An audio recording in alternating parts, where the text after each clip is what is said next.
Realising our dream to move to France came earlier than anticipated. Come with us and enjoy the trials and tribulations that have occurred. Follow me, Jo Harris, my husband Steve, and our gorgeous fox red Labrador Morse on our journey to integrate into French society. Bon courage! Whilst I fill you in on the decision making over the next few months, here are some photos of our old house in Oxfordshire. As you can see, we were really lucky, and I knew it would be a wrench to leave. It was now November, and a lot of interim things had happened over the previous months. COVID had hit the world so badly and caused so much distress and change. Steve is a self-employed data cabler, but the political decision that people should work from home caused a slowdown, if not a complete halt, to companies installing new infrastructure, and regrettably work was drying up. I was a PA for a private estate close to where we were living, but they decided to make some redundancies, and unhappily I was one of the many. I really loved my role, so it was a very sad state of affairs. I think it was these factors that made us think more seriously about moving sooner rather than later. We had already had the conversation with the children, who were all extremely supportive, and I think I have mentioned before, we're not getting any younger. Then, with extra support and enthusiasm from Steve's parents, we decided to take the plunge. Hi there from very sunny France. It's amazing. It's May and it's so warm. It's about 30 degrees today, and but it's a bit breezy, so it's not too bad. You can sit out in it and look behind me and see how well the vine's doing. Lots of little tiny buds of grapes coming on it. Fantastic. It's doing so well. So pleased. So if I'm moving about a bit, it's because it is a bit windy, so the camera's going all over the place. So I've got a bit of paperwork in front of me because I was trying to remember all the things we had to go to actually come over to live in France. It's a long journey, but we've done it hundreds of times, so we weren't sort of particularly worried about that. I'd never actually driven the whole way on my own, because obviously I was going to have to follow Steve. But before all of that, we had to get our visas, and it is a slightly long drawn out process. It took us about 3 months. First of all, you have to go to the France Visa government website and make your application. They tell you all the documents you're going to need, but it's a little bit vague. There's not a succinct list, and so you have to really do a bit of homework and find out which particular types of documents they actually require. We were a little bit different because we wanted to be micro-entrepreneurs. We wanted to be able to work here, especially Steve being self-employed. He wanted to carry on doing that. So it'll probably be different depending on what you want to do. Yeah, I mean, if you're doing some, I'm only doing this as a bit of information for anyone who wants to do the same thing. We needed to have the police check, so we got a free one that you just download. Basically, they send you an email saying yes, if you need to contact us about this person, then you can. But purely by accident, Steve needed to ask a question, and we phoned them up, and the chap very kindly just said, "Can I just ask why you're asking for this police check?" And we said, "Oh, it's because a French visa." And he said, "Oh, it won't work. You need to have a full-blown, expensive police check." Which of course we were a little bit like sitting ducks, so we said okay. So we had ours done. Luckily, because we did find out that somebody else was turned away because they didn't have the right one. But it may not be the same for everybody, but it was for us. You have to have the proof of your address in France. So for us, that was the attestation of when we purchased the property. It's best to have a French bank account already set up. because if you do, that saves a lot of jumping through hoops. And you do actually have to show that you have a certain amount of money in the bank. Once again, it's dependent on what you're actually going to do when you get here. But yeah, we had to have a certain amount in the bank. Obviously, you've got to show them your passport, but they will actually keep this when you go to have your interview, which I'll talk about later. You actually have to leave your passport with them. You have to have your birth certificate, marriage certificate, any divorce papers.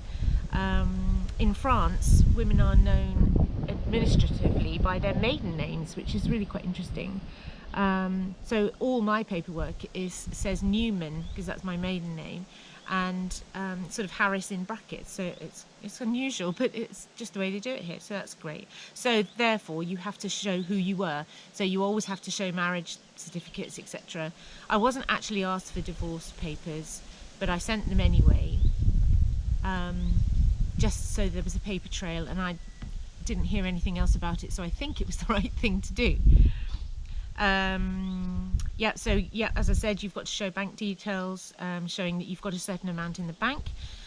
For us, we had to do a business plan, and this was just a document sort of saying what we wanted to do here, what sort of profession we were thinking of doing.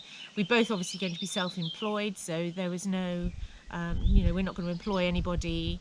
And being a micro-entrepreneur means that that's what you can do.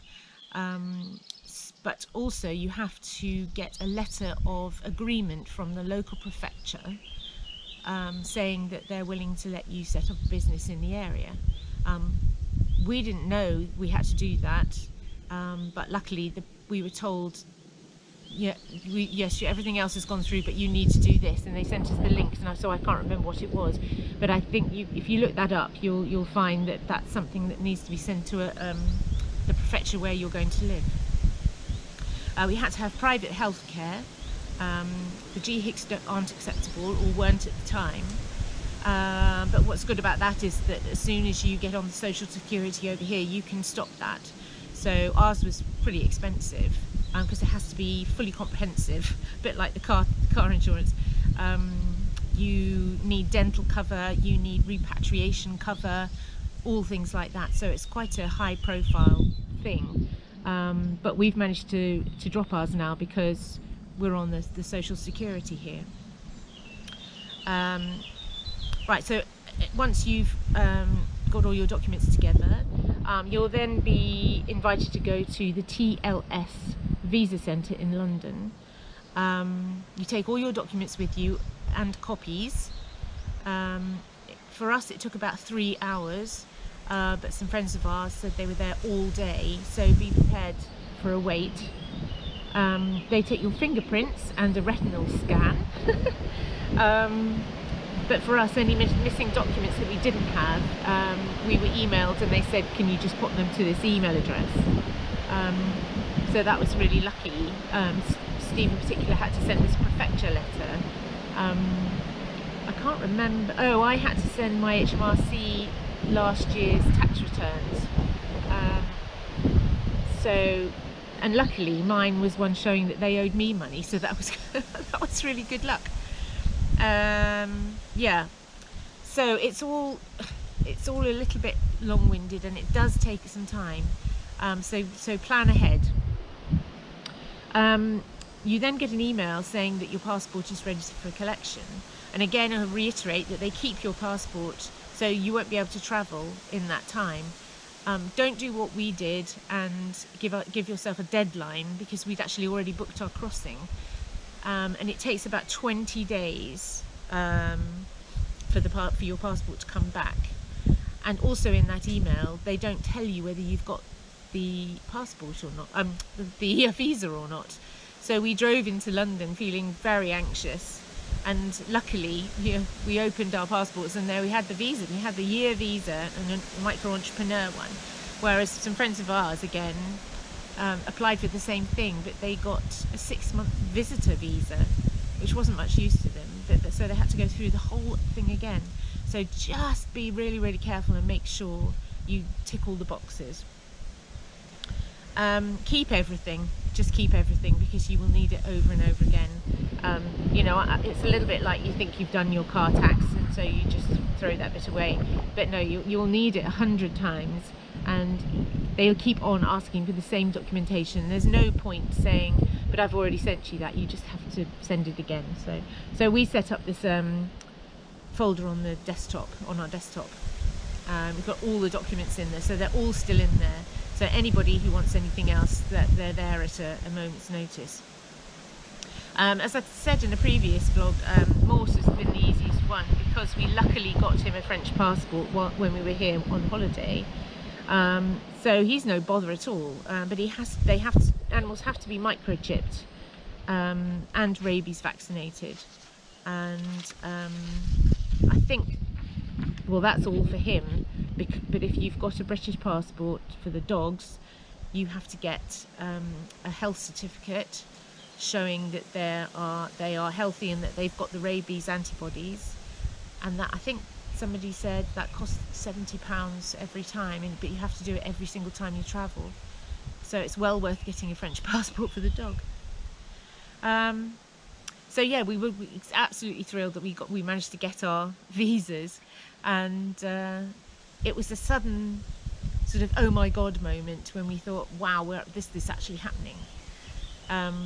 Because of COVID at the time, you had to have a particular reason to travel to France, and one of those was to move to your permanent home.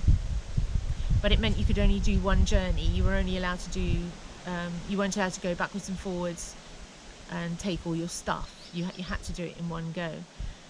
So although we'd actually brought a lot of stuff here before, we still had lots of things we wanted to bring, and so we had to sell everything, because we couldn't fit them into Steve's van or to my car. And I was going to travel with Morse, so he takes up quite a bit of space. The poor dog was squished into the boot. It was awful. But I'm absolutely thrilled we did, because we'd bought so much stuff here before. The house is already completely usable. We've got everything we need. There are only a couple of things that we wanted, like washing machines and dryers and things.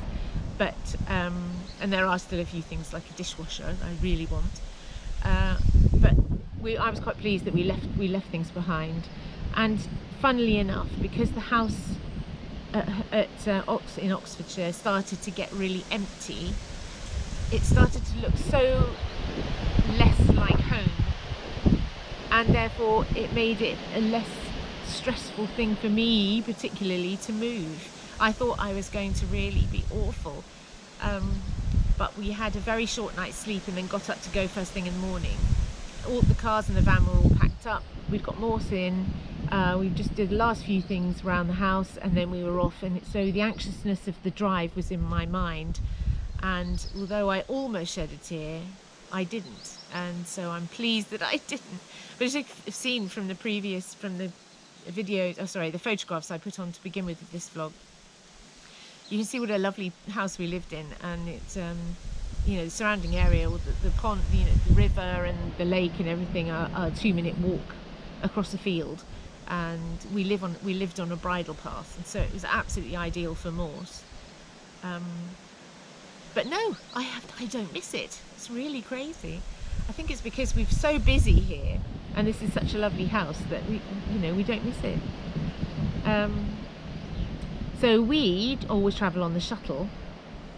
As I said, I was very anxious about doing the drive, but it's been mostly good experiences when we've gone on the shuttle, and this time particularly was very good. You do have to do an inventory these days, which I think I told you about before. But make sure, if you're coming to live here and you're exporting your cars, put your cars on the inventory, because then it's likely that you won't have to pay import duty on them. We didn't, but that's sort of another story, but I'll fill you in on that at another time. So the inventory, you just have to put everything on there. They're very strict now about bringing food and stuff in. But I have to say, they didn't stop us. We didn't get checked for anything. And the funny thing was, because I was following Steve, and he went through the French customs first and then parked up. And I went through, and the chap in a very sort of gruff voice said, you know, "Is that your husband?" And I said, "Oh, yes." And he said, "He told me not to let you through." And then burst out laughing. So it made me really nervous. It was very good. But no, they didn't stop. They didn't look in anything. We had cheese and all sorts in the car, and they didn't have a look. And sandwiches, not great chunks of it, but anyway. So yeah, it's a long journey. I mean, from Calais, it's 9 hours to where we live. We decided to take walkie-talkies in the car, which we only needed twice, I think, when I thought I was behind Steve, and then I realised that he wasn't there, and I had to suddenly, I had just heard this little voice going, "Where are you?" So that's quite a good idea to have walkie-talkies. Steve doesn't like stopping on the drive, so we stop once, and Morse doesn't eat or drink, but he just sleeps. We don't have to give him any sedatives or anything, so he's a very good traveller. And then, you know, when we get where we need to be, he has a drink and eats, and then just goes back to sleep. So he's incredibly good. The one thing that was quite strange was thinking that there was no return trip. And a couple of times since we've been here, we've said to each other, "Oh yeah, we'll do that the next time we come," and it's we're not going anywhere. So it is a bit strange, but it's home. It's our home, and we wouldn't be anywhere else. So it's fantastic. We're very, very happy, and so yeah, I'm going to put a few more pictures on, and then see how we go. See you later. So, with the old house looking a bit forlorn, our heartstrings were left untouched. The sun was setting on our English life, but the thought of that long, long drive kept the anxiety high and the emotions in check. Luckily, the journey danced readily by, and we arrived safely, to a wonderful surprise of a bottle of champagne from our lovely friends Ted and Lisa. It may have got drunk at once. Well, Foxy, we made it. Just driven all the way. And this is our first look at the house as our home. Cuddle. Well done, Daisy. Is that hard work? It was. We'll let Mosi out in a minute. It's a shame it's raining and it's dark, but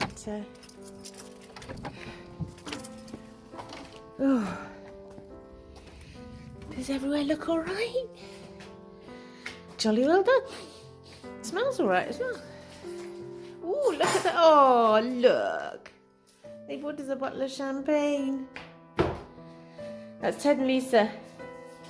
Bought us a load of shopping. Oh, look at that, fab.